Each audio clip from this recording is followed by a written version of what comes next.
Hey everybody, today I want to talk about success versus happiness, because happiness does not come from success. Success comes from happiness. We have that backwards in our culture. Our culture is always telling us to be, to do, to get results, to achieve, to have, to take, to want, to consume.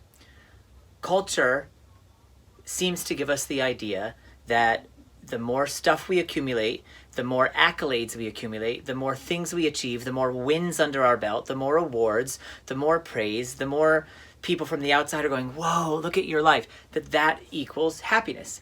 But it does not. It definitely does not. I'm a workaholic, and I've been a workaholic because I have been seeking my own fulfillment through external means for my whole life, pretty much. But that's not the way it works. Abraham Hicks is an alien channeled entity. You can find books by Esther and Jerry Hicks, and they have all of this stuff in there, and it's amazing. And she says over and over that you can tell how much you are in alignment with Source, or how much you are in alignment with your true self, or your higher self, or the universe, or God, or whatever you want to put on it, that you can tell how aligned you are based on how you feel. How good you feel is directly proportional to how aligned you are. So the main thing for us to be safeguarding, for us to be curating, for us to be concerned about in our lives is happiness, is our own state of being. And that's not selfish in the traditional way that we look at culture and we look at being selfish or selfless. It's the most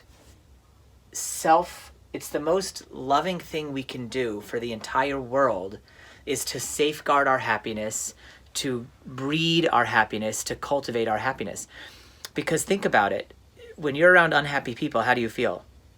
Ugh, my God, this unhappy person's in here again. Oh, someone just complains and goes on, or a victim who just thinks everything that happens to them, instead of happening for them. We don't like unhappy people. It's not that we judge them necessarily harshly or that we'll make them our enemies, but just factually, unless you're deeply unhappy yourself, because misery loves company, you generally don't like to be around unhappy people. That's true across the board. I can't count on one hand the amount of people that would say out loud, yeah, I love being around complainers. I love it. Yeah, they're the best. Totally the best. The complainers are just awesome. No, they suck. They don't suck, but that way of being is a sucky way of being. Let's put it that way.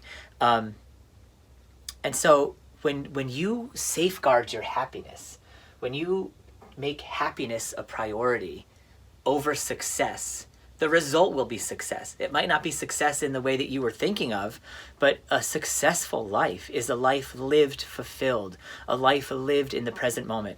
I'm learning this more and more and more every day. As I've gotten into this with YouTube and with life coaching, I have this grand vision in my brain about how it should go, and I should have Facebook groups, and I should have thousands of subscribers, and I should have piles of clients. And as I was doing this and trying to make it all happen, I was posting YouTube videos every day and Instagram posts every day, and it started to feel like a pressure on me and inside of me. And then I remembered what Abraham Hicks said, and I was like, I need to focus on my state of being, on how good do I feel, on how do I feel right now as I move forward towards success. And the more I focus on how I feel, the more clarity I get about what things I could actually be doing to bring myself this type of success while actually being happy, while already being happy. It's an illusion that success comes and then happiness follows as a result. That's a total illusion. The truth is, happiness is at hand, and it can be had by anyone here and now by dissolving their limiting thinking. I've been reading this new book. It's part of my life coach training program. It's called Loving What Is by Byron Katie. And if you haven't read this, I highly recommend it. But it's a super amazing book. And in it, she talks about inquiring about your thoughts. She calls it the work, or inquiry. And whenever you become aware of a thought of yours, you can take it to inquiry and say, is it true? Can I be sure it's true? How do I react when I think that thought? Who would I be without that thought? Those are the basic 4 questions that make up the work. But as you do that work on an experiential level, limiting thoughts start to dissolve, and you realize that the world as it is now It is okay to be happy in that world. It is okay to thrive in that world. It is okay to actually love that world with all of its war, famine, greed, hate, despair. It is okay to love that world fully and unconditionally, because that's what gives you peace. What gives us, what gives me an internal state of being that I prefer, a happy state of being, is to allow the world to be how it is.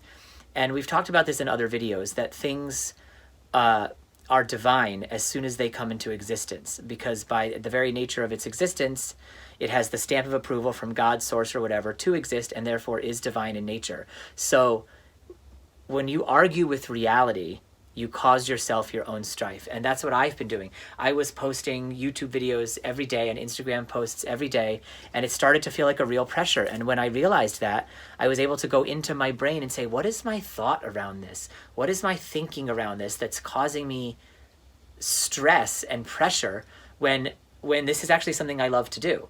So the pressure was around the idea that I felt obligated. If I'm going to make my YouTube channel grow, I have to be posting videos every day. I have to. That's just what it is. That's what other people in my space have been doing. That's what it's said to do. And so like without questioning or investigating my own limiting beliefs, I was just posting videos every day. And I believed in the videos I was posting, and I enjoyed the making of the videos. But the idea of having to post one every day and having to edit those 5 videos a week, it just started to feel overwhelming, because I'm also going through all of these other aspects of building my business, and you can only do so much at one time, right? So I was feeling pressure, not my passion.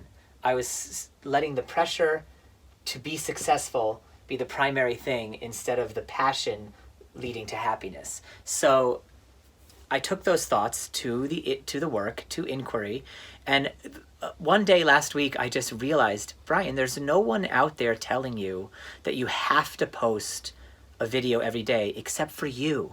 So as soon as I gave myself space in my thinking, in the Martha Beck training, life coach training, she calls it like a wiggly tooth. Like you just put space around your thought and then you start to wiggle it, like the same way you would a wiggly tooth. And it just dislodged about 10 days ago, and I was like, oh, okay, I don't have to post a video every day. So then what do I want to do in relation to my YouTube channel? And I started thinking about it and feeling for it and meditating on it. And I came up with this other idea. I'm going to do 1 video a week. I'm going to make that commitment. And if I don't even hit that commitment, that's also going to be okay. And if I do a few more videos in a given week because the passion strikes me, because the mood strikes me, because my intuition is telling me to in that moment, then that's okay. But learning to listen to yourself, listen to your body, listen to your heart, not your brain as much, but your body and your heart, moment by moment by moment, and follow that inner knowing, that space in your body that just says, yes, go here, or no, just stand back. That inner body compass, as the Wayfinder Life Coach Training calls it, doesn't lead you wrong. And we can get so clouded in our thinking around things that we think we're supposed to do or that we think are necessary to achieve the results that we need, when we forget that the result that I want to achieve, the result is that I want to have a successful life coaching business, but that's not the real result. The real result is that I think once I have a successful life coaching business, I'll feel secure, peaceful, harmonious, and happy. So the real result, beyond whatever the physical results are, is an internal state of being. And the truth is, we can choose our internal states of being now. Anytime, any second of any day. So rather than making it be, I'm here and I have to do all of these plans and plans and plans and plans and plans and hurdles and obstacles and setbacks and ups and downs, and then here is where my happiness is after the success, I realized I can just have the happiness now by curating the plans to be plans that are enjoyable, plans that I feel are more doable, plans that light me up. So like making this video, this is my first YouTube video in about 10 days, and I'm excited to make it. And there was so much mental hurdles over having to only do 1 video a week instead of 7, and is that okay? And am I shirking my responsibilities? And the more I listen to my body, the more I realize my mind might be telling me, you got to make more videos, pressure, pressure, pressure, to get more followers, to get more subscribers in order to succeed. But my body was saying, yeah, Brian, you want to do 1 a week. That's it. That's fine. And so making a practice out of listening to your body and your intuition, instead of listening to your brain, will lead to an inner state of being shift. And that inner state of being shift can happen now. So you don't need to wait for your results. You don't need to pursue success. The only thing we need to pursue is our happiness. In the Constitution, it even gives us the pursuit of happiness. So as you pursue your happiness, however selfish and self-serving and self-absorbed that feels to you, just know that you are serving the world in the best possible way you can by becoming a happier version of you. If you become a happier version of you, then you start to light up every room you go into.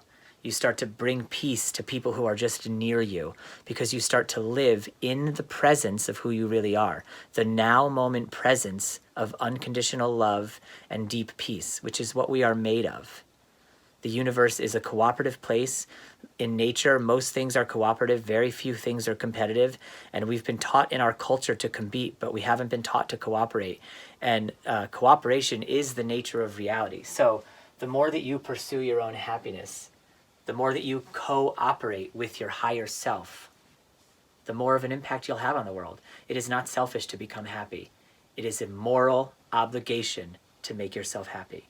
Okay? And from there, success comes. I love you. I trust you, humanity.